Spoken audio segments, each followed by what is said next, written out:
Oh, excuse me. Hello, hello, hello. Welcome to Royal Sussex Live. Welcome, one and all. Thank you, Lydia Washington, for being here first. Hello, CK, Maya Dino, Carol Lunn, and Grumley.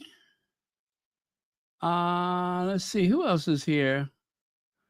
I keep saying Grumley, but it's Gormley, isn't it? And I keep saying, you're so polite to let me keep doing that. I'm just like, wait a minute, it's not Grumley, it's Gormley. Sorry. Maurice Brown. Let's see who else is here.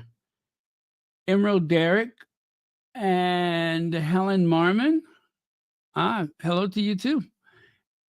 And Nobi D and a host of friends and others. Okay, let's get on with it, shall we? Now, we are not staying here all night. I promise it's going to be just a hair short of an hour, or maybe a little over an hour. Yeah, we'll see how it goes. Hey, Joan Garcia, C Mac, and Sonia Johnson, Tara Lovett. Thank you so much for being here. And of course, Connie Bomber. Here's Connie Bomber. All right, let's get on with it, shall we? Little news, little gossip. Let's do this. Kate and Steele, they're talking about that Sussex Christmas card. And they should, because it broke the internet, didn't it? Well, just about. The Sussex Christmas card. Isn't it something? I was just talking about the Christmas card. I was even trying to figure out if it was a year to the day that they had the last card. And I couldn't figure out what day it came out last year. And what happens the next day? There it was. I tell you, the calendar. There's a certain rhythm of everything royal when it comes to the Sussexes and the rest of that miserable family too. But we kind of know when this stuff should happen. So, as they say, it's amazing what you can get used to. Hey, Bunny Rose, take a look there. Isn't that just the most idyllic Christmas space you've ever seen? Around this time of year, I like to go to those YouTube channels where they play the Christmas carols in the background, right? And you could listen to like some very jazzy Christmas music. And there's a crackling fire. It's on the YouTube. They have videos. As a matter of fact, this image right here, I screenshot from one of those videos. And if you're like cooking or cleaning or just trying to pass some time, go and find one of those nice Christmas fireplace videos. It is so relaxing. Drink some cocoa or your favorite tea or something like that, especially if the weather outside is frightful. Then they also have videos for rainy days. They have fall videos where the leaves are dropping. And they even have videos that feature a snowstorm. So those are the kind of things that you can do to relax and unwind. So if you're, I don't know, having a bad case of the nerves or something like that, and you just need to chill, well, I say get out your comforter and or something like that and just relax, spend some time with your loved ones, cuddle your pet, whatever the case may be. It's a great way to relax. So that is what I do this time of year. And of course, there, as you know, I mentioned it yesterday, and they're still doing it today on the social media. It is like people couldn't wait to get even with the Sussexes for the Franken photo that Kate was so harshly scrutinized about. It was so bad she had to go and sit on that bench and tell us something that may or may not have been true. Big Mama's in the house. Thank you so much for being here, Big Mama. Yeah, the Franken photo was pretty bad. The thing is, as far as I'm concerned, and also I'm sure there are many other people, even die-hard royalists, that feel the same way. What is the huge difference between the Sussex photo and the Franken photo? What is the big difference? When it comes to the Franken photo, that served as proof of life. Because a princess of the realm, a woman whose marriage and childbirth was a constitutional issue of national importance, because she married into the royal family, every life and birth that resulted from that marriage was a matter of state. And that princess came up missing. She was missing for months. There was no confirmed image of her alive and breathing. Even that park bench resembled an AI video. It is 2024, and that video seemed like it was filmed with an old 720p camera phone, as opposed to a modern day iPhone or Samsung. So there were so many questions before June the 5th. Was it June the 5th when they had the Troop in the Colors? No one was sure she was alive. So as time passed and we tend to forget certain things, let me remind you, I'm going to say it very clearly. This photo is not proof of life. The Franken photo was proof of life. You even had that George Calloway saying, "Show me the body." If there was something surreal and bizarre and unusual about the fact that one of the most famous, most photographed women in the world abruptly disappears for months. That will never not be strange. And the reason why I talk about it so much is that I hate the idea that there is so much more to that, and they're going to get away with it.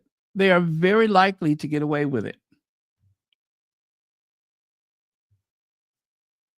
I'm not even sure that most of the Royal Rota know what that is, but I suspect a few of them should know. This is not a proof of life photo. It is deliberately of low quality. They're sharing their family, but not directly sharing their children's images for obvious reasons. Lex says Kensington Palace edited, created 3 photos in a row. Franken was number 2. Absolutely. Absolutely. That whole idea of a person in that family disappearing, by the way, thank you so much for the super chat. That is what aggravated the entire ordeal, was that it wasn't enough that she was missing, but these very poor quality attempts to somehow, it was almost like they were mocking the public. Like when Kate is in the back of the car with her head turned toward a brick wall. And I'm just like, are they playing in our faces? Are they effing with us? There was something about that that will never, ever uh, explain the situation. There's no explanation just yet. The best thing that people can figure is that there was some type of divorce talks. Maybe Kate refused to work, refused to be seen in public.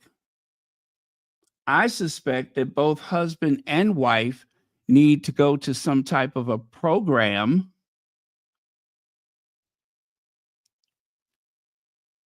because I think both of them have some very deep issues. They need a program of some sort. They need some type of counseling because between the two of them, they're not wrapped too tight.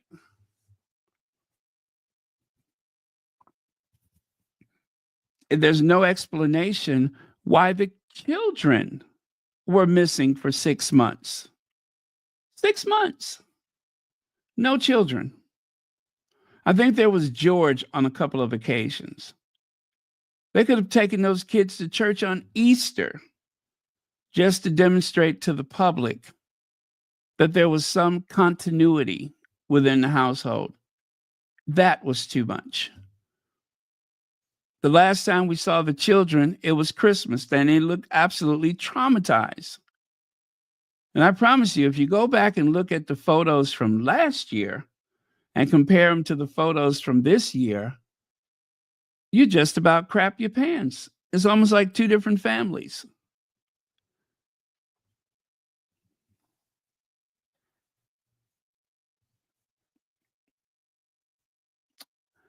Connie Balmer, thank you so much for the super sticker. And thank you for being a member of Royal Sussex. And remember, you all, memberships to Royal Sussex are still a bargain at just $4.99. For less than the price of a cup of coffee, you can sponsor a month worth of Royal Sussex for just $4.99. That's a bargain, an absolute bargain. So thank you very much. Let me see. Oh, that came up on my screen, but I don't think it's on your screen. Oh, that's interesting. Anyway, thank you very much, Connie Bomber, and thank you for being a member of Royal Sussex. Also, I am going to put the link to the official Royal Sussex gift list. There it is at the top of the chat. That is the link to the official Royal Sussex gift list. No one is obliged, of course, to order anything from that list, but there is some fun stuff that makes me smile, and it's like a hug from the Sussex Squad. Okay. And to continue, let me take that away. And moving on to the next slide. So take a close look there. You know, I don't know why I didn't notice this. Pula, Guy, and Mamma Mia. How did I miss Mamma Mia? I just didn't think about Mamma Mia. Now, I believe Mamma Mia is, which one is Mamma Mia? Is she the one in the middle or the one on the right? I don't recall. Well, anyway, Mamma Mia, there should be actually some type of, someone should write a children's book, The Adventures of Mamma Mia. She is so heroic. She's so deep. I mean, it's like I can hang out with her. Lex says it started with the Jean's Christmas photo. The picture during the shoot was used for a kid's birthday, and the following year, then it was the Sears photo shoot.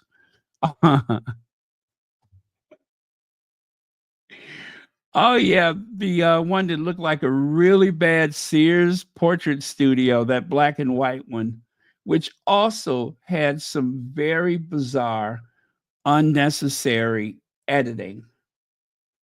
Unnecessary editing, unless there was something they were trying to conceal. Yeah, and the queen on the sofa. That photo had all kind of problems. And then there was the Queen and Philip in front of Windsor Castle, where it looked like, oh my goodness, it just seemed like their images were cut and paste. I can't even describe it. It was really, really bad. Really bad. They have a press office. They can hire professionals. Now, either Kate is not so great with the camera as they would lead us to believe, or she's just stupid and thinks that the very childlike editing skills that she has is perfect for a photo that is going to be distributed over the wires internationally through news agencies and such. Bad, bad decision. That was really bad. But thank you so much, Lex, for the super chat. And Jeannie Rock Bailey, they live a life of lies. Absolutely. It is one of, well, actually not one life, but two lives. Will and Kate. Their whole existence is predicated on lies. The entire existence. It really is. And this pretense that Kate just happened to switch schools, that was some elaborate scheme by her mother to put her in place. But her mother was probably shrewd enough to realize that there was not a long line of people interested in marrying into that family. They did not want for their daughters what happened to Princess Diana, which is frightening. They did not want that for their daughters. So thank you very much, Jeannie Rock Bailey. And thank you for being a member of Royal Sussex. Still a bargain at just $4.99 a month. Less than the price of a cup of coffee. Okay, take a look there. So, as I said, I nearly forgot about Mamma Mia. I did forget about Mamma Mia. I did. I'm not nearly, but I'm going to fess up and say that that has not been on my radar for a while because it was such a full throttle year of the Sussexes. But check it out. Meghan Markle, that is the Duchess of Sussex to you all, and Prince Harry holiday card includes a surprise first for the family member, for this family member, that is. A rarely seen member of the Sussex family was spotted in the holiday shoot. A shot, a shoot, a shot. And that, of course, is Mamma Mia. Yeah, Mamma Mia, the rescue beagle. You can see there on the right side, it was a national story. The story of Mamma Mia. Mamma Mia, a beagle rescued from Virginia breeding facility, was recently adopted by none other than the Duke and Duchess of Sussex, Prince Harry, and why do they keep doing this? Duchess Meghan. Yeah, they adopted Mamma Mia. Now, they were trying to offer the Sussexes a younger dog, and they would not hear of it. They said, no, we want one of the senior of the collection. So that is how Mamma Mia was selected. They wanted Mamma Mia to have a chance to live a comfortable and, dare I say, blessed life in the palatial grounds of Sussex Manor, because Mamma Mia was used to breed uh, one, what is it, litter? Yeah, one litter after the other of puppies, like a machine. Mamma Mia needed a break. Mia needed a break. Mamma Mia deserves to live a very comfortable life with a loving family. So I'm happy for her.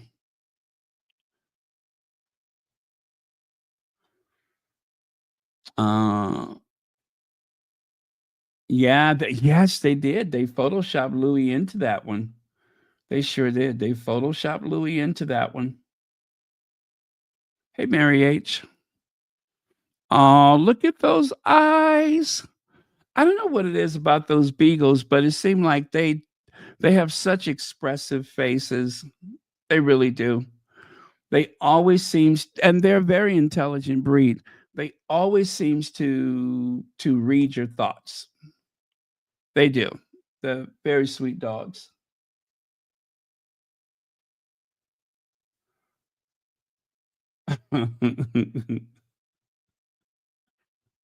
You all are just ready, aren't you?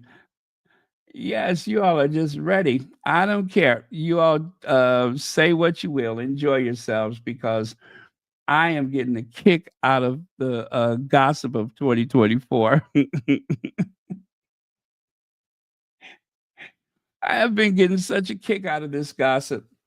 That family, 2024 is the year that it all came apart. Sorry to jump from this topic back to that, but it really is the year that it all seems to have unraveled. It wasn't Spare as much as it was Endgame. It was not Spare. Spare kind of started it off, it kind of primed it, and then Endgame came along.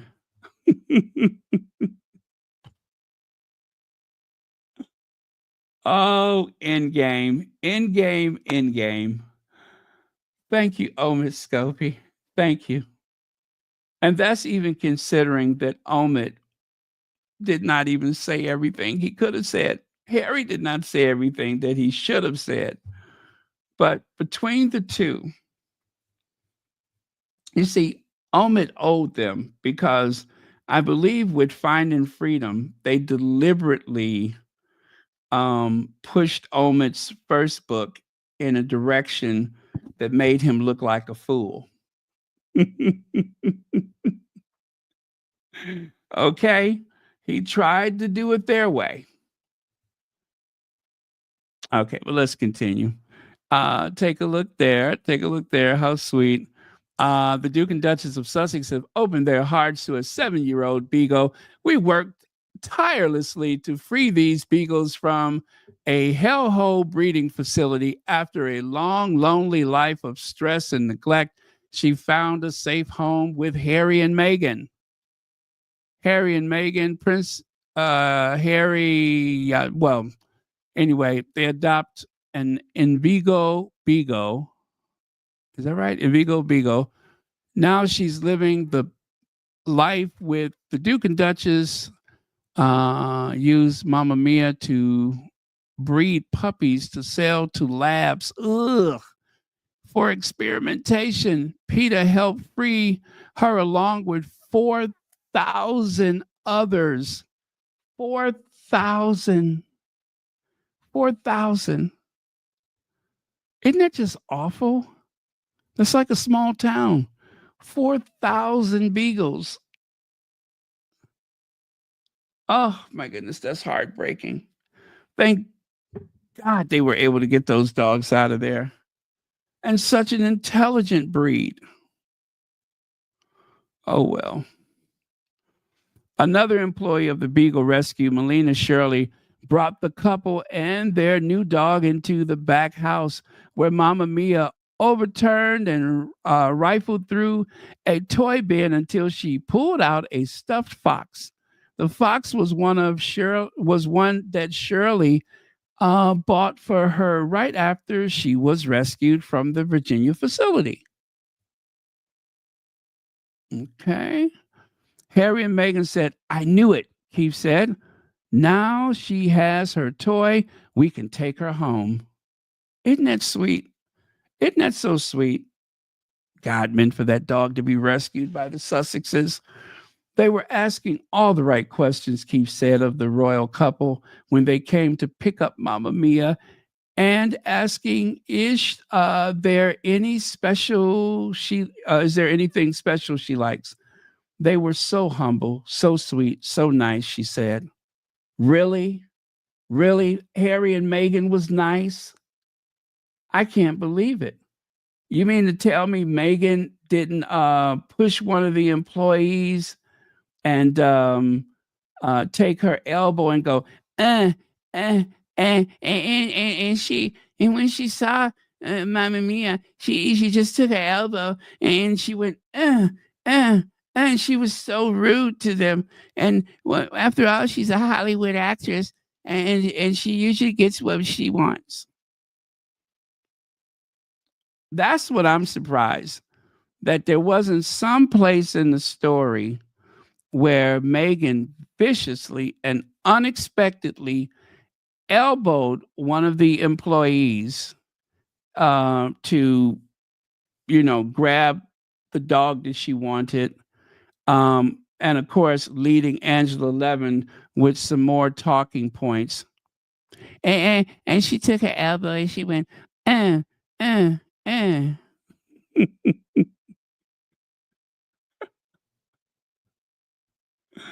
What a nut job. Anyway, when the couple was getting ready to leave the rescue headquarters, Keith said the prince stopped and told her that he had noticed Mamma Mia sniffling around a small house at the back of the property. Prince Harry said, "Can we leave yet? Because there's something she wants in the back house." She said, "I want." Oh, do I have the rest of the story? I think I cut it off, didn't I? Oh, I think I cut it off somewhere. Oh well. Sorry about that. I think there was some more to that, and I don't know where it is. All right. Well, that being said, thank goodness that Mama Mia has a safe and beautiful home. Really? Hi, Angela Stanley. I'm sorry, Angelina. Angelina Stanley.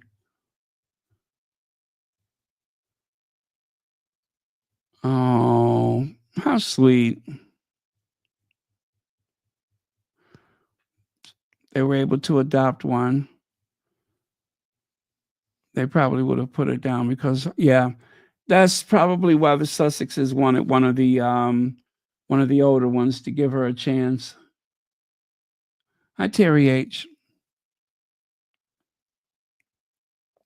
Well, this article was from actually it was a tweet, I believe it was, and I can't help but think that this was inspired by the Sussexes.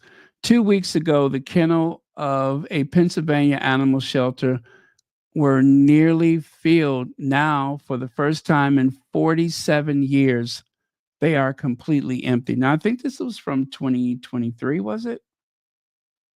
But anyway, 47 years this shelter has been open. And for the first time in their history, they have gone from completely full to completely empty just before Christmas. That's why Christmas is so special. It is truly the miracle of Christmas.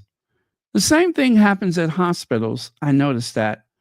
You could have a hospital full of patients, and miraculously, just before Christmas, they could nearly empty the place out.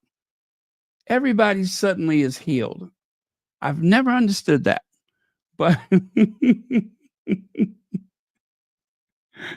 uh, they can empty an entire medical center just before Christmas. Now that's a miracle.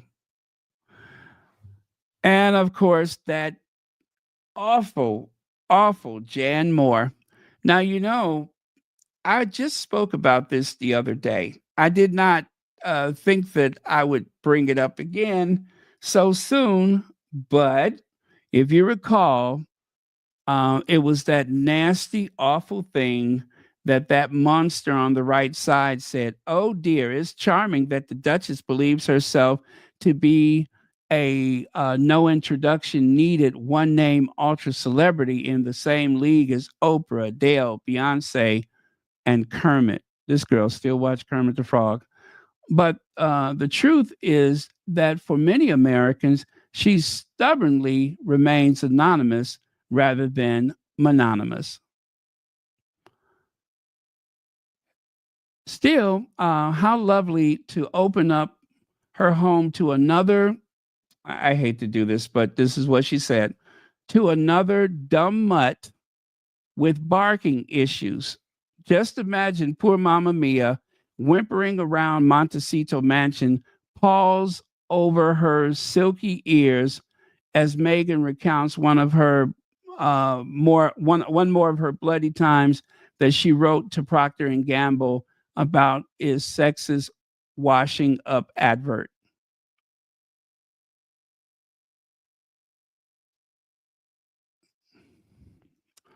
Anyway, Omid Scobie, of course, tweeted the tragic irony of this Daily Mail columnist using a racist slur to rant about the biracial host of a podcast on the damaging labels used to dehumanize women. And that's the whole point. Meghan has a podcast about the labels used to dehumanize women. And this almost unhuman looking woman decides to respond by using something that has a very loud dog whistle, for lack of a better word, that rings of racism. Racism. That was supposed to be a clever dog whistle, biracial, mutt.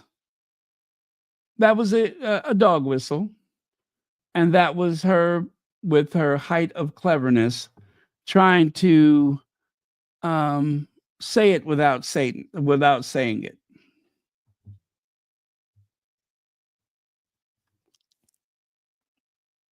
That's why Meghan doesn't need to go back, because the misogyny and the racism is a national sport, and they invite everybody to take part in it.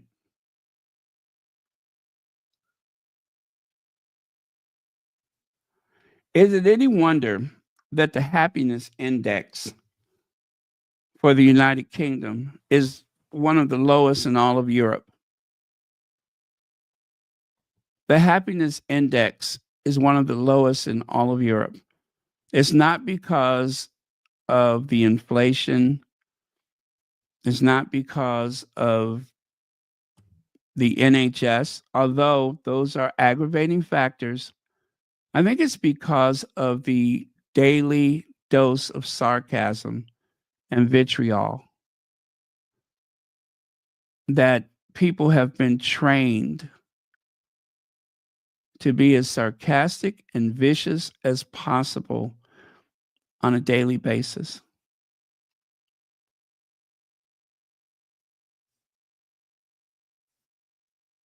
The newspapers are like abusers. They really are abusers. And one of the main bullies is that poor excuse for humanity, Jan Moore. You know how they say beautiful inside and out? I wonder what she is inside and out right now. Also, Omid Scobie's, since we're on the topic of Omid Scobie right now, somewhat, Kate is trying to raise our future king, so it shouldn't be seen as not working hard, Richard Eaton tells Palace and Confidential. Omid mentioned in his book this time last year, it's been a year since Endgame, he definitely reminded people how lazy Kate Middleton is.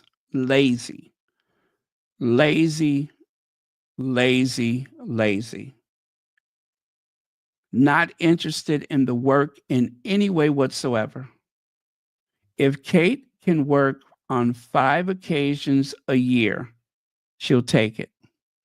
And believe me when I say this, that's exactly what's going to happen.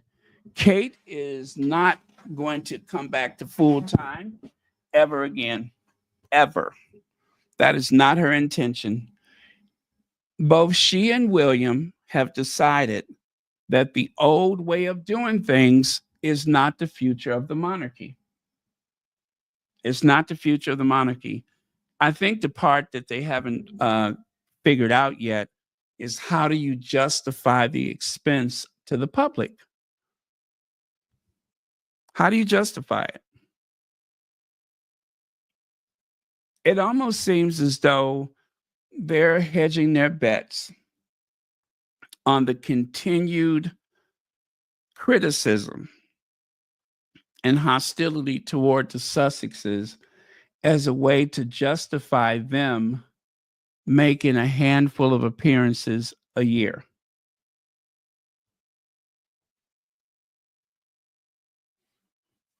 That seems to be what they're hedging their bets on. I don't even believe that William intends for his children to do that type of work. He's already flat out said that his son is not going to the military, that it is very likely that his son is going to the military. A Windsor, heir to the throne, is likely to not go to the military. Wonder how long that's going to last.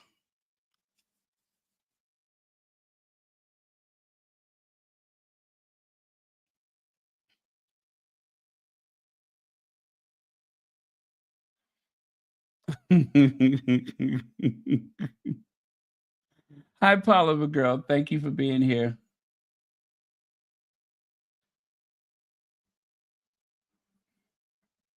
Yeah, the Queen had 4 kids. Kitty has 3.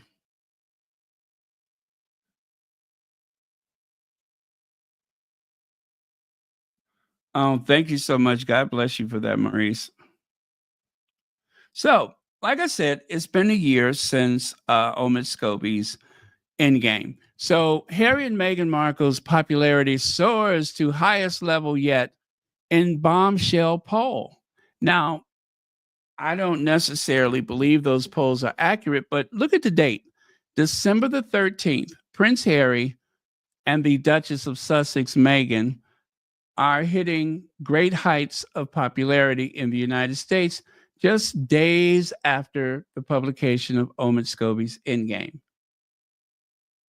And consequently, the royal family's polls went underwater for the first time. 48% of the public approved of the job, of the role that the royal family was doing. 48% approval from the British public. 48%. That family has never polled as a family. They have never polled that low. 48%. No wonder there was threats toward Omid, his parents. He literally had to leave the country.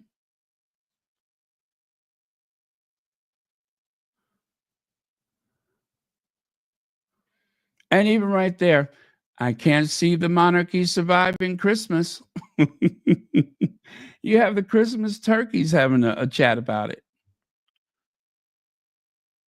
In all of my time as a squatty, aside from things like the Sussexes tours and such, one of the best things that ever happened was Endgame. That was one of the best things that ever happened. Now, here's some more good news for you guys.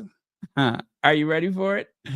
Omid Scobie's Buckingham Palace book, Royal Spin, lands at Universal TV for series development with writer Emily Fox. That's right. As of today, they're going to Universal TV. It is in development. It is going to be like Emily in Paris. I believe the character is a woman who goes to the UK and works. I think is it for the I think it's for the royal family. Anyway, I believe she's supposed to be like a spin doctor or something like that. It's going to have a real fish out of water theme. And there was a bidding war. If you all recall, there was a bidding war for this, for the book rights or whatever. There was a bidding war for Omid Scobie's manuscript, book rights. He was one of the hottest tickets in town. They were literally throwing money, throwing figures out there, trying to figure out who is going to get access to his work. And now it has been settled. It is going to be adapted for television.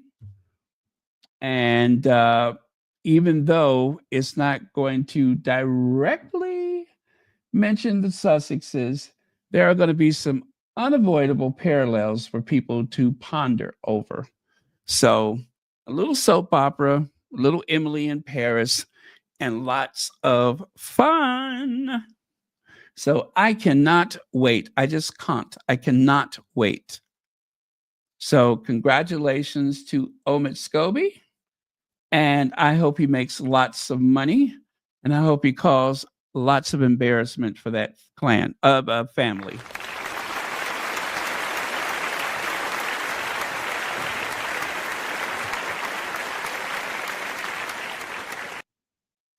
Okay. And to continue here. Oh, I still got a little bit more here. I forgot. There it is right there. Good news for TV viewers who can't seem to get enough of the British royal family. Following the end of The Crown, another high-profile drama series set in that world is coming together. It hails from Omid Scobie, co-author of Finding Freedom, Harry and Meghan, and the Making of a Modern Royal Family, and author of Endgame, two of the most talked about books on the royals in the past few years. Really, with all those books that those other people have written, these those two books, should I say, and of course Spare, are the most talked about. Interesting. Following a major bidding war, Universal Television has acquired the rights to Scobie and Robin Benway's upcoming book, Royal Spin, for series development. I hear 9 studios pursued the title, resulting in 7-figure offers. 7-figure offers. I'm sure that means millions, not a million, but millions. So I hope so. I hope it pays off very well.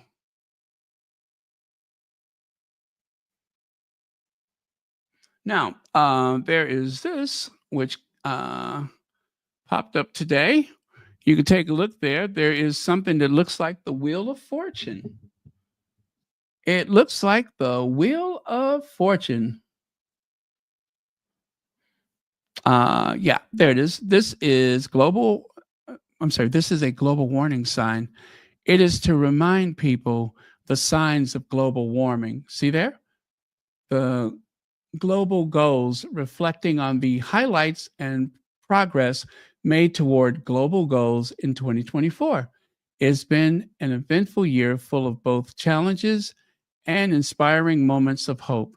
Here are some of our most favorite moments. Let's keep the momentum going. So, Davos Economic Forum, Goalkeeper Award 2024, something. Brazil's first ever minister of indigenous people speaking at Nature House during the COP16 Columbia, and some other stuff. And when they posted, they included this photo. Now, the guy there, oh, wait, God, who is that? Isn't that the one from, oh, my goodness, is he United Nations in charge of climate? That's the one thing I forgot to get was his, sorry about that. I forgot to get his name. Is he H.A. Banga? Well, anyway, you remember that photo. That was the night Harry arrived in New York. And then remember the next couple of days, he had the Clinton Global Initiative. And next thing you know, did he go to the UK? I believe for Scotty's Little Soldiers. And then it was off to Africa. So yeah, I think he was on the road for like 10 days or something like that. But yeah, so they included that photo. Now, I remember the night, I remember the setting, but I don't know if it was an individual photo of just the two of them. So that I don't remember. So I think it's kind of like maybe the first time we saw this photo or maybe not. I remember the group shot, but anyway, Harry looks good. His suit looks expensive and of perfect taste. And that's all I care about. And of course, the work that he does. I care about his work. All right. Now, here's a little something that is starting to really get on my nerves. Amanda Goff.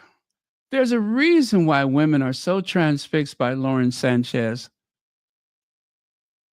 It's not that she bagged a billionaire. No, it's not that she bagged a billionaire. It's how she confirms our most unsettling suspicions about our husbands. No class, cheap, bimbo.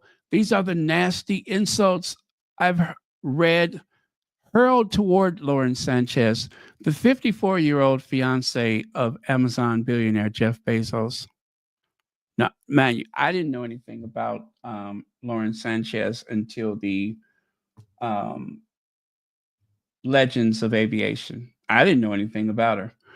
But according to Amanda Goff, I hope I'm saying her name right, and the latest outcry, dare I say it, jealous women, is that outfits Lauren wore this week to Godmother's Harry and Meghan's favorite bookstore in Montecito was inappropriate because, drumroll please, there were children's books on sale.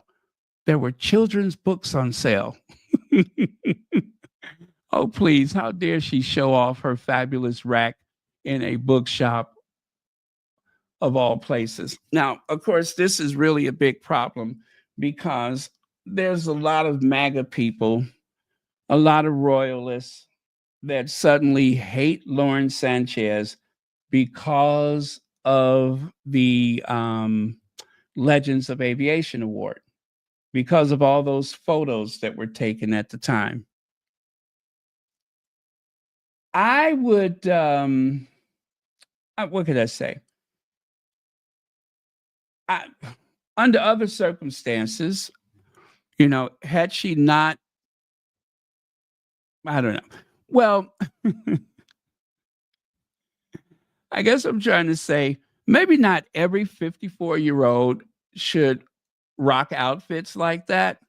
But my theory is that when you're rich, you can wear whatever you want to.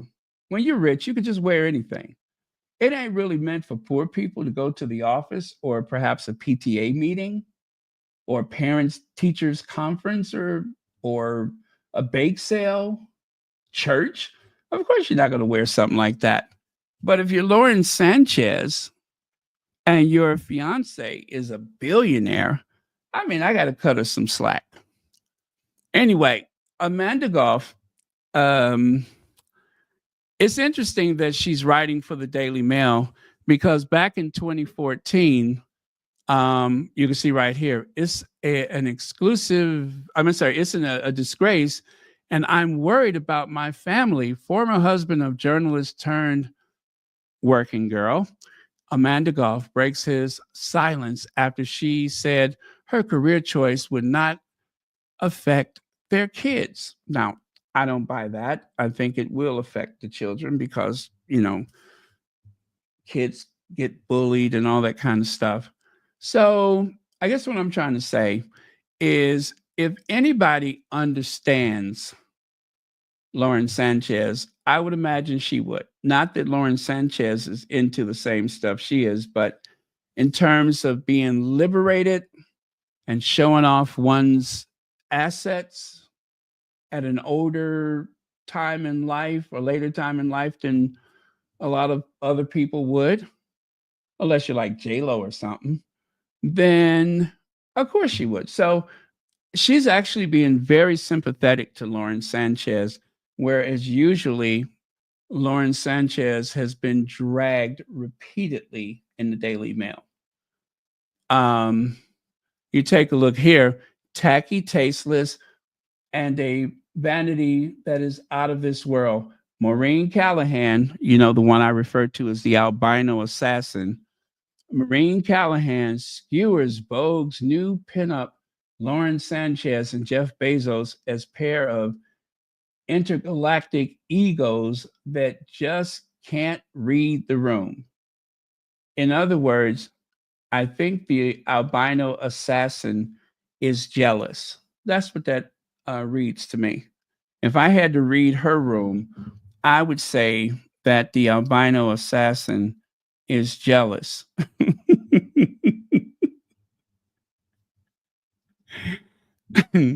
Now, Jeff Bezos is not one of my favorite people, but I do respect the fact that he started one of the biggest companies in the world in a garage selling books. There's nothing more American than that. You go in the garage, you start some e-commerce back in the days when there were limited everything on the computer. And I'm not even talking about the money. I'm just talking about the success. That is something that you just cannot ignore.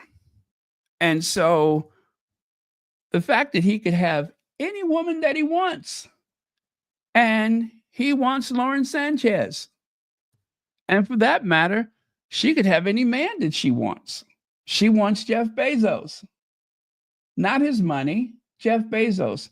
These are two very driven, high achieving individuals that understand each other. There's nothing complicated about it. I think it is so misguided to refer to her as some kind of bimbo or something like that, because she's anything but that. Now, whatever got them together, whatever they see in each other, they're together now. And it seems as though it triggers a lot of people, a lot of those Trump voters, a lot of those Brexit people. It just seems like it triggers them.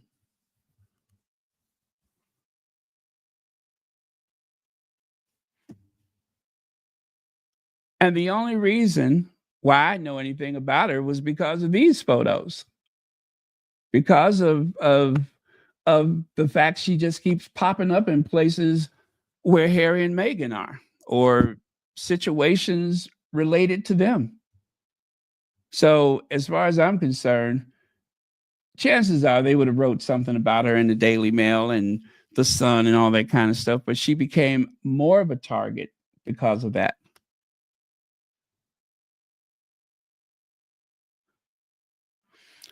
Well, that ain't none of my business, though. That ain't none of my business. Jeff Bezos is not a fool. He's not a fool. And if he wants to leave her money, he wants to leave her money. If he wants to give her money, he wants to give her money. But the point is, she had her own company before she met him. She's a woman that has brought so many other women into the field of aviation. There are so few women that actually fly, and fewer still Black women. And I admire the fact that she has helped to liberate a lot of women with her aviation company. So I don't get involved with the money part. I'm not interested in that. What I see, self-made, hardworking, tax-paying Americans on the left, and born privileged, work-shy, non-tax-paying British on the right. They compare everybody to a group of people that do nothing, but yet they have everything. Those are two self-made people on the left side all day long.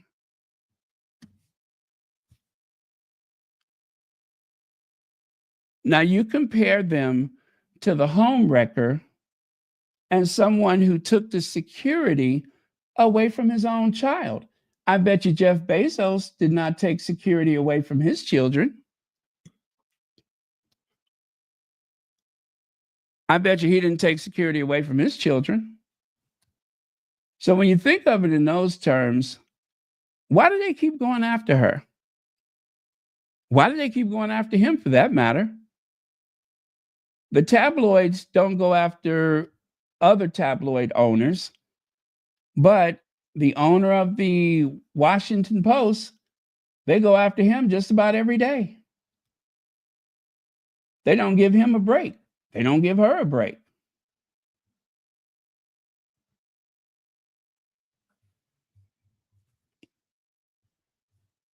Well, that's okay. She's got kids. I bet you they got security. So my point is, I'm really a little ticked off with the fact that the tabloids love to skewer people that work hard and pay taxes. Now, what you think of how they got their money, how they spend their money, that's a whole nother conversation. But I tell you what, the people on the right side have a lifetime of privilege, even Camilla, and nobody, and I do mean nobody on Fleet Street, gives them a second thought. So that is my little soapbox moment about Lauren Sanchez. Now, Prince Andrew pulls out a pre-Christmas lunch at Buckingham Palace amid Chinese spy scandal. Duke of York will not join royal family after speaking to ex-wife Sarah Ferguson, who advised him to not attend. Now, all of a sudden, it's Sarah Ferguson who told him not to go. That's new. And that comes down from Rebecca English. You know she has her stamp on it.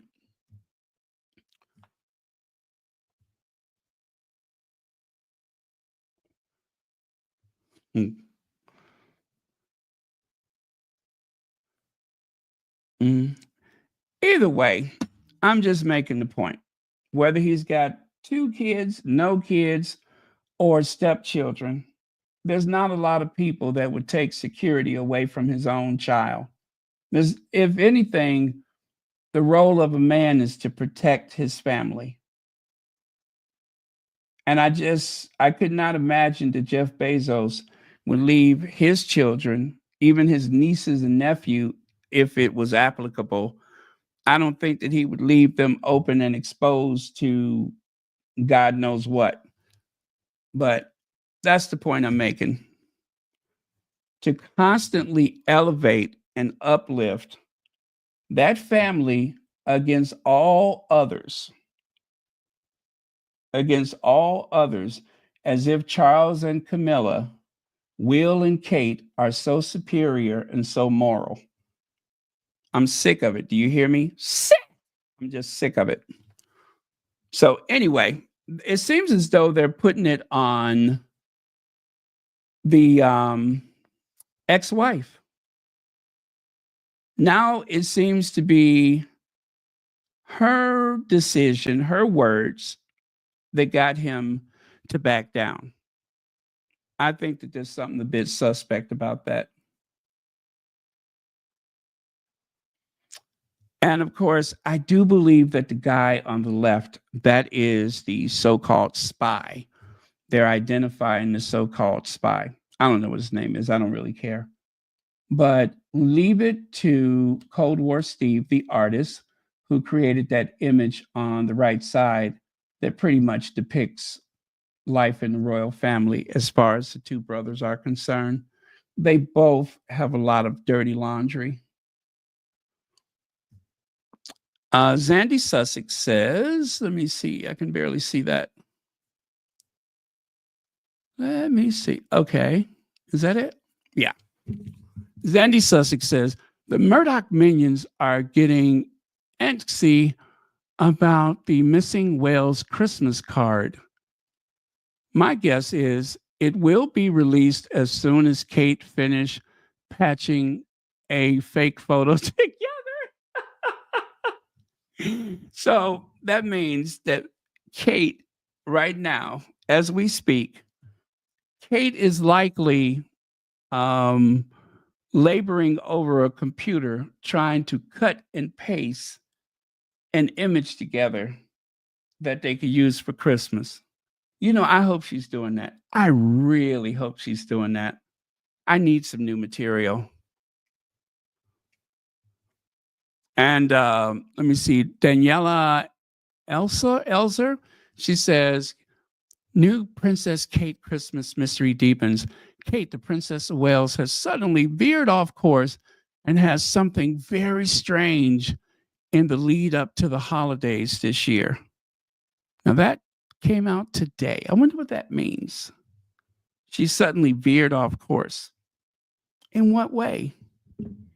Because she's not allowed to wear tiaras anymore? Because you never see her in the same space with Camilla, the queen consort? I wonder what that means.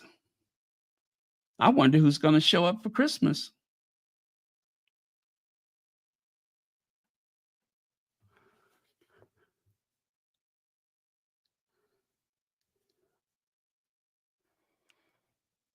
Yeah, well, I tell you what, God has a way of making things even, right? Maybe that's why his ex-wife uh, cleaned him out in the divorce settlement. Maybe it was fate for him for his money.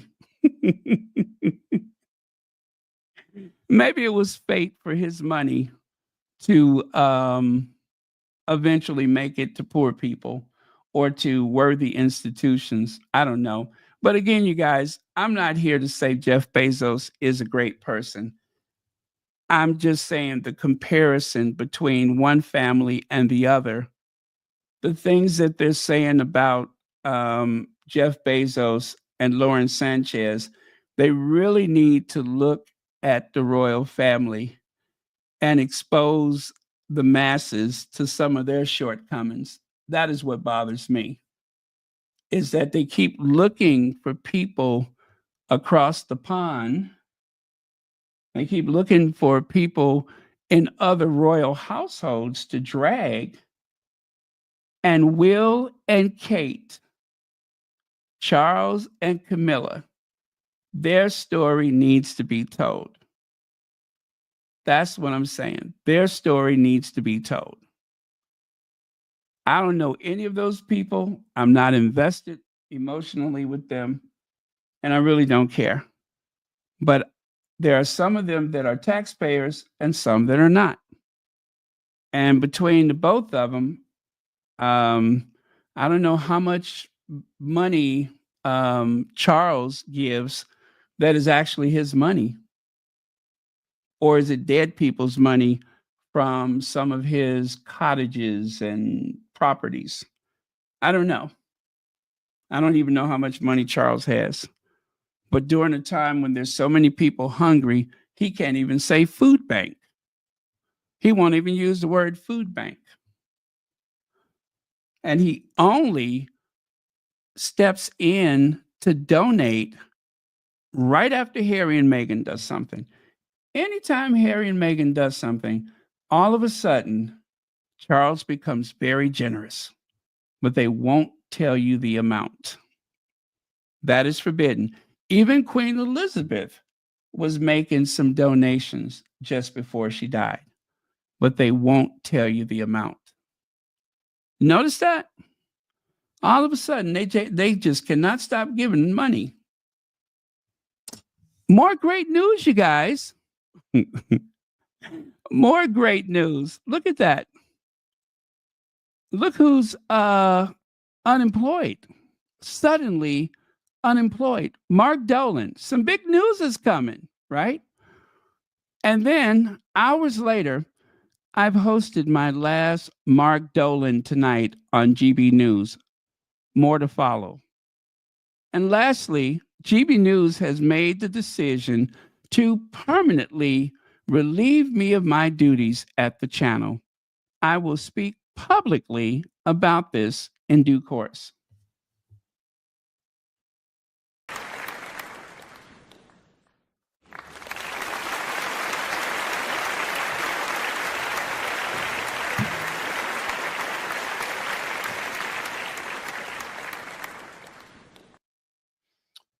Um, you know what? That did not satisfy me. That did not satisfy me. I think we're going to need more. I think we are going to need more. How about this?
Hello, Ivy here.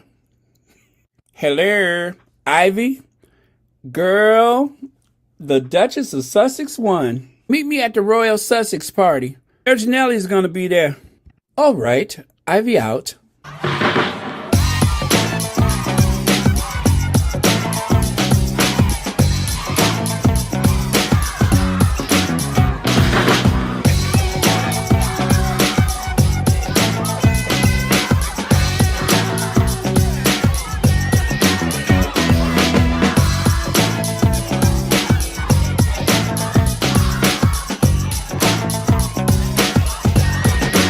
You know what? I have not come down from my high yet.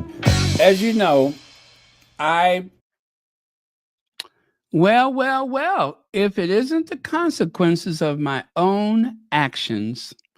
Lex says, another one bites the dust, another one gone. Here. Thank you so much for the super chat.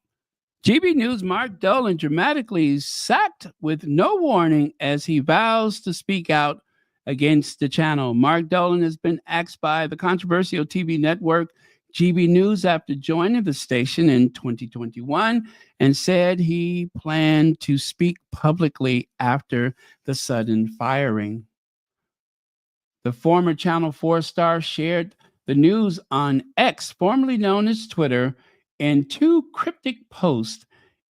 And his first post, that is, around 5:30 p.m., he wrote, some news. I've hosted my last Mark Dolan tonight on GB News. More to follow. Mark then followed up an hour later and shared statement, GB News have made the decision to permanently relieve me of my duties at the channel. I will speak publicly about this in due course. The comedian didn't offer any immediate explanations for his termination, but fans had mixed opinions. While some said that no one was safe at GB News after a slew of firings and suspensions, others said that Mark's work on the show and his treatment of Lawrence Fox could be the root cause. So there you go. Mark Dolan, gone.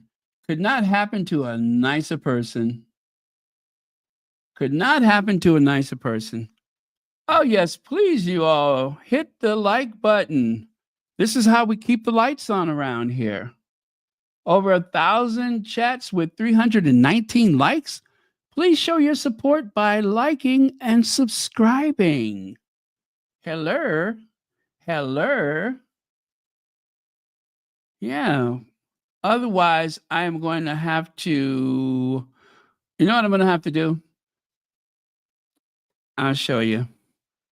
I am going to have to admonish you with, oh, wait, where is it at? Oh, I cannot find it. Okay. Where did she go?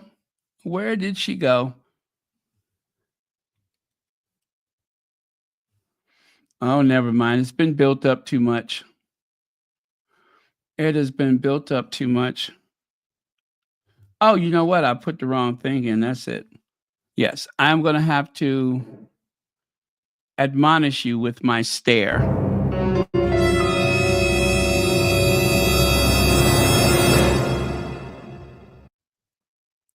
I'm going to have to give you the look. So if you all do not hit that like and subscribe, I am going to give you the look.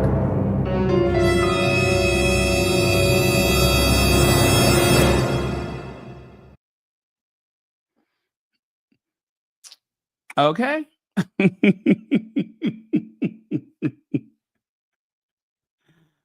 Don't make me give you the look. And look at there.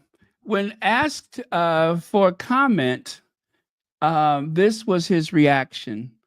You know what I think it is? I think it's the ancestors. Those ancestors is something about the ancestors that when the ancestors decide that enough is enough, they will envelop you with the spirit, right? And those are the ancestors. Yep, the ancestors once again has struck. They better leave the ancestors alone. I mean, what did they think? They were there for Bible study? That it was a Tupperware party? No. That means you about to get dealt with. That means you about to get dealt with. So he has been dealt with. And well, now he's going to be looking for work. So good riddance. Nobody got time for that. Ain't nobody got time for that. Ain't nobody got time for that. And of course, when Royal Sussex reached out to the ancestors, their response was as predictable as usual. their usual, let me see. Oh, the hell with it. Ain't nothing working right today. Ain't nothing working right. I can't find nothing I'm looking for, so forget it. All right, next.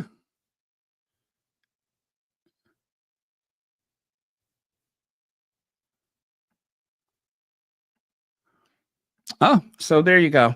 GB News axes Dan Wooten after Fox Storm and Catfish scandal. Full story. And then take a look on the right. Get a grip. This motley crew are paid to provoke outrage, which in turn drives engagement, which in turn increases both their personal wealth and the wealth, reach, and influence of the foreign and non-dom overseas-based owners, funders, and their platforms. I know it's hard, but just ignore them. So some time ago, there was an appeal for us to just ignore these people. It's kind of difficult to do, I know. And for me, it is part of my process. So I have exposed myself to some things that I'd rather not bother with, but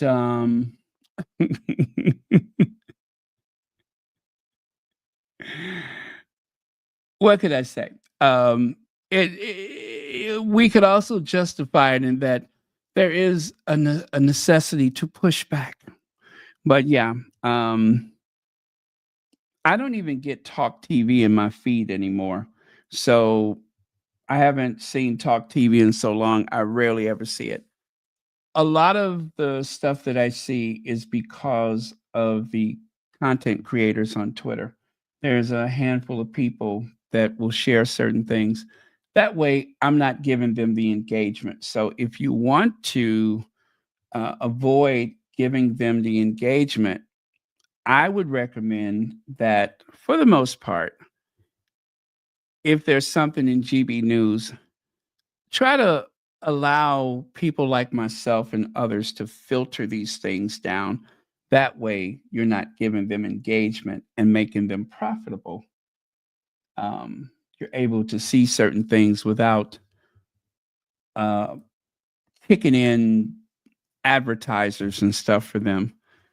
But it's your choice. I can't tell you what to watch or what not to watch, but there are ways to avoid giving them people the engagement that they so desire. So I'm going to go on to the next one here. And, ooh, is this another termination? Over and out. Huge blow to Eamon Holmes on his as his co-host is replaced with no explanation after 3 years. The pair, who are close friends off screen, previously anchored on Sky News together. She's gone too. I don't even know what her name is, but she's gone too. Yeah, it looks like she's out of there too. My goodness, what is this? The purge? Are we purging everybody today? What is going on? Angela, what's happening? Oh, okay, never mind. I don't know what's going on. Oh, you're kidding. Her name really is Karen? Well, Karen, all I can say is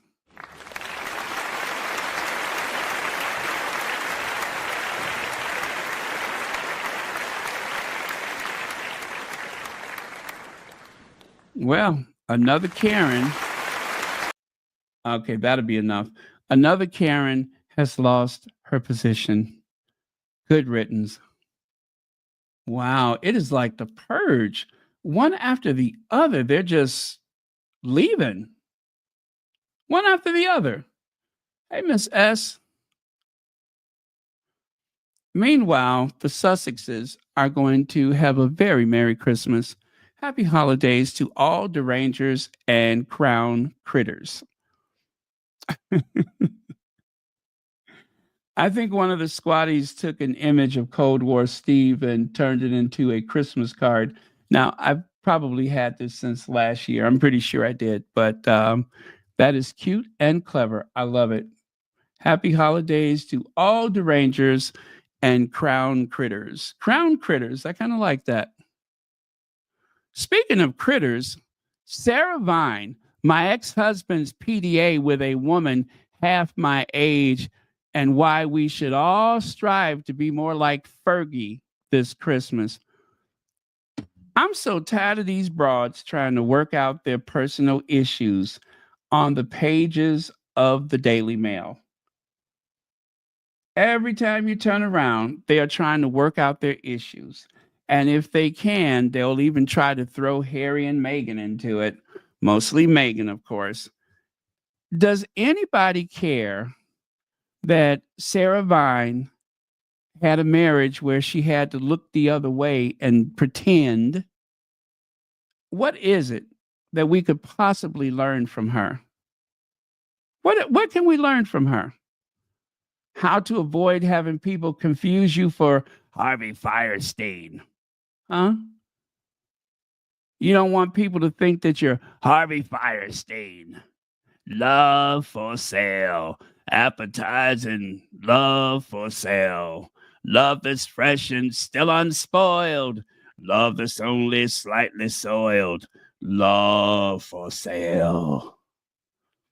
She is the spitting image of Harvey Firestein. Torch Song Trilogy. Let the writers pipe of love in their childish ways. I've had every type of love that's been found today. I promise you, you never see Harvey Firestein and Sarah Vine in the same space at the same time. When the only sound on the empty street is the heavy tread of the heavy feet that belongs to a lonesome cop, I open shop. When the moon so long has been gazing down The wayward ways of these wayward towns, that a smile becomes a smoik. I go to wake. I said to myself today, I am going to work in Harvey Firestein and sing Love for Sale on Royal Sussex. Mission accomplished.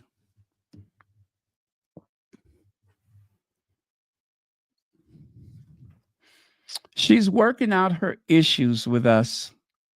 I don't care what you've endured in marriage. I don't care that you finally have figured out the meaning of life. I don't care about you and all the rest of those people at the Daily Mail. They all got issues they're trying to work out. And they really believe that we're interested in helping them work out their issues, writing about stuff that ain't nobody's business. Now, if I'm correct, I heard her husband was batting for the other team. Is that correct? That he was straddling the fence? That he was, oh, I don't know, no stranger to the pulled pork sandwich? Is that right? Thought I heard that somewhere. Whatever the case may be. Now, you see there, Team Sussex Warrior, you said that at just the right moment. You said that at just the right moment because it seems to me the only thing that Sarah Vine has ever successfully taught other people, other women for that matter, is how to successfully camouflage your lack of, that area between your bottom lip and your clavicles. That seems to be her most successful demonstration, not how to deal with a sour marriage, but how to conceal some of our shortcomings, some of our physical attributes that have caused us pain and misery. That seems to be the most successful thing she's ever done. How to strategically place your hand beneath your or in front of your, or how to find a cow neck. You notice she got lipstick on it, right? How to find a nice cow neck that you can pull up in front when you're about to do a selfie. That seems to be a lesson learned from Sarah Vine. Other than that, as far as I'm concerned, she is one of the most useless individuals that has ever taken pen to paper. Yeah, I wonder if she got that feeling that she wrote about this time. Exactly. She's the one that wrote that article that used that old Edwardian language that sound too much like the N word. I don't even like to say it. Now, I cannot play this video. I cannot play this video. Now, I noticed that some of the people that posted it on Twitter, they said that Charles had avoided the subject. I don't think that's the case. I really don't think that's the case. And trust me when I say this, I did not go to the Daily Mail to watch the video. I'm going to ask that you don't go to the Daily Mail to watch the video. Just trust me when I say this, right? I'm going to play the sound for you, but I cannot play the video because it belongs to the Daily Mail. They got their little watermark on it and everything. But in the sound, you will hear what I saw on the video. Okay? You will hear it. Let me play it for you.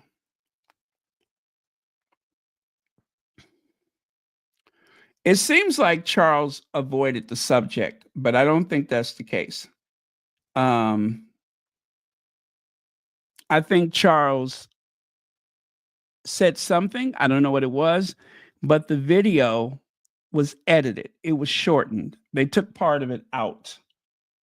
Now, that actually could be in Charles' favor, the way it was edited, because maybe he said something that was the right thing to say. But most likely, he said something that was embarrassing, and they just took it out.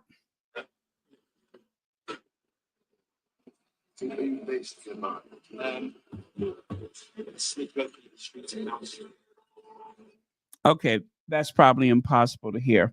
Charles said, "Are you based nearby?" And he said, "Actually, I sleep on the street."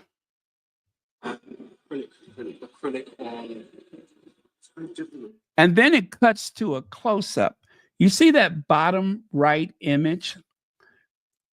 Charles asked him what material he used. And he replied, "It's acrylic," as in acrylic paint. So it went from, "Are you based near here?" He says, "I sleep on the street." And then they're discussing what material the artist used for the painting. So I'm going to turn it down a bit and maybe you could hear it. It's too much background noise, but I'll play it again.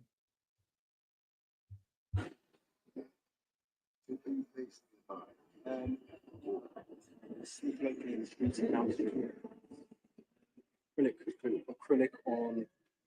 It's very different from this. Just have the material.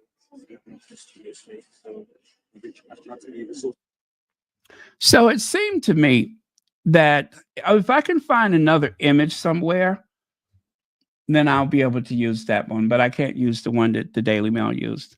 But it seemed like it jumped from, "I sleep on the street nearby something, something." And the next thing you know, they're pointing to the canvas and asking what type of material was used. Very strange. But most of the people who shared it said that Charles heard homeless, sleeping on the street, and changed the subject. And that may very well be right. But the way the video plays, it literally jumps from what you see on the left side at the bottom to a close-up, just like that on the right side. So I'm going to see if I can find it somewhere. But I don't know if that was today or yesterday or what, but I'm going to see if I can find it someplace else because I'm curious to know what was said aside from, how did it jump from, "Are you based nearby?" And then he says, "I sleep on the streets." And then suddenly there's a close-up of this painting where he's telling Charles acrylic. Very strange. Very, very strange. But I am going to investigate and I'm going to do a pedo. I'm going to get to the bottom of it. Yeah, that's what I'm going to do. Take a look on the right side. There's, Dave Weissman and what's his name? Oh gosh. Ooh, what is his name? I thought it was up there. The other guy. Gosh, I forgot his name. But yeah, the one on the left. All I know is that they both look great in a suit. They both can wear the hell out of a suit. Let me grab the video for you.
shout.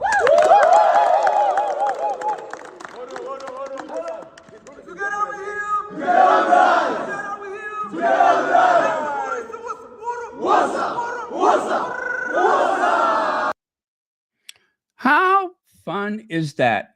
I tell you, Dave Weissman said that when he first heard that there was a royal and that Harry was there, he didn't really, he didn't have anything against him. He was just like, I really just came to the army, blah, blah, blah, blah, blah. Didn't want to have nothing to do with Harry.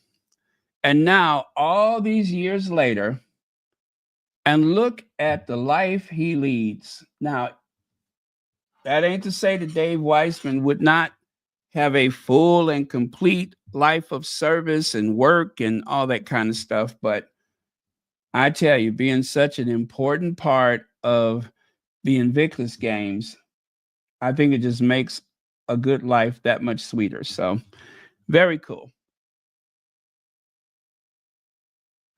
And take a look here. I found this on his social media. Superhero Series UK, Dave Weissman. And the other guy, Superhero Series UK, Dave Henson. And I know you all have seen him before. He's one of the people that compete. And I think he's on the Invictus board or something like that. But yeah, he's always at the other events. But I thought these were really cool. And lastly, it is almost Christmas. Don't forget, Royal Sussex will be here Christmas Eve and New Year's Eve. So that is one of our traditions, that we're here on Christmas Eve. And then for New Year's Eve, we're going to do all of the, the time zones. So I'm going to go on at 11:30 East Coast time, right? And we're going to stay on until after midnight on the West Coast. So I think, what is that, 3.5 hours? We're going to be here enjoying Christmas with one another.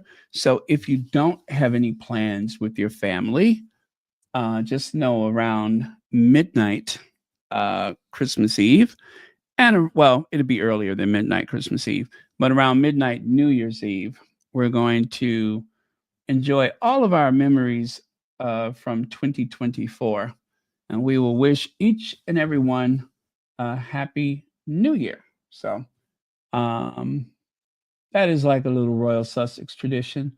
And I look forward to it every year. I don't go out. I don't drink anything. I get in the house before the purge starts, that's for sure. And that's what I do for New Year's. So looking forward to it. Always fun. So make sure you're here, or at least, if you're going out or whatever, stop by and say hello before you hit the streets or go to your party or whatever. But it should be fun, right? Right. And as always, I love you guys. Thank you so much for trusting me to do this work. And thank you to the Mod Squad for always supporting Royal Sussex. And I know I promised, I think it was back in September, that we were going to work on some kind of gifts. And I did not mean to do it before Christmas, but that's going to be a project that Lydia Washington and myself are going to work on. But it has been a very, very hectic fall for my family for obvious reasons. And I'll talk about that in the new year. But for now, we're going to celebrate Christmas as we celebrated last year. We're going to celebrate New Year's as we celebrated last year. So looking forward to it. And Lady Sussex was not on Sunday. She couldn't be there Sunday, but hopefully she'll be on this week. But if not, whenever she can be available, I will be looking forward to the Lady Sussex on Sundays. I will admit I was a little lost Sunday because the Lady Sussex wasn't on. And Saturdays, well, I guess I could just write off Celibacy. They may never come back. I mean, they will, but um, there's some content creators that I'm always looking forward to their videos because they're not a daily thing. It's like once a week, once a month. And that just makes it that much more special.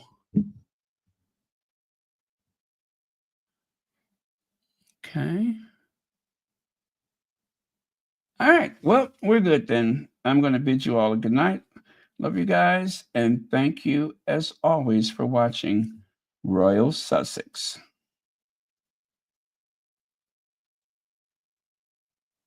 Thank you, Cookies and Cream.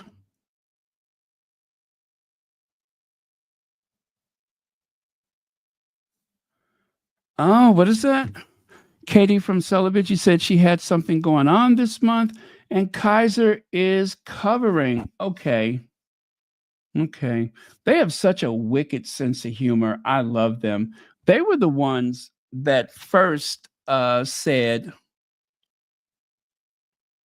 jazz hands. That's where I got that from. I totally give them credit for jazz hand.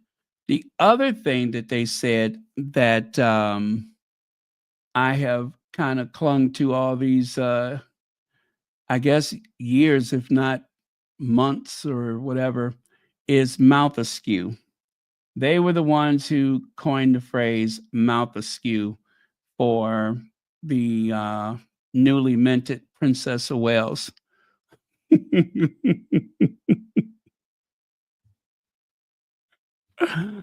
uh, they said something about her mouth askew. And I promise you, my side was hurting me so bad when I heard that mouth askew. That was my best day since the last Christmas, mouth askew.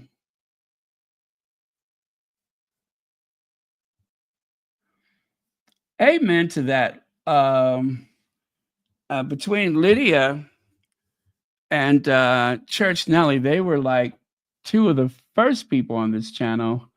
And there were others, of course, but Lydia has definitely bridged a lot of the needs of the people that watch the various channels. She has been a problem solver for a lot of people who suddenly cannot comment or something like that. So thank you very much for that.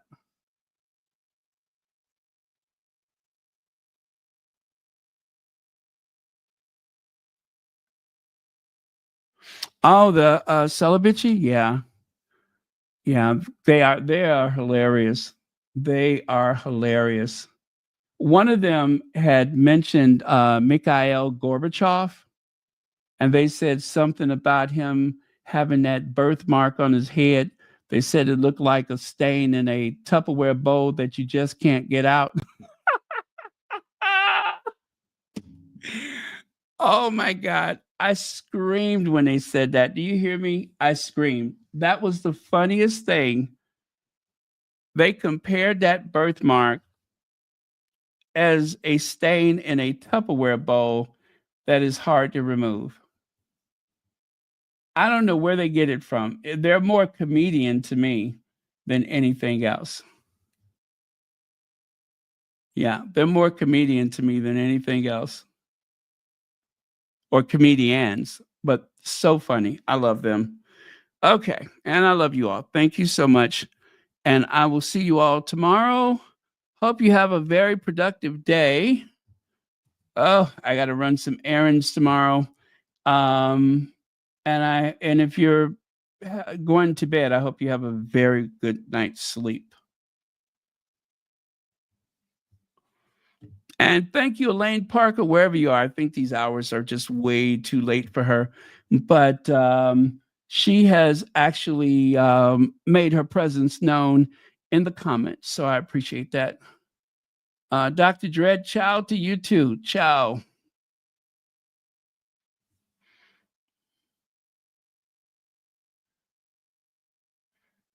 Thank you, Ingrid Soares. Thank you very much for that.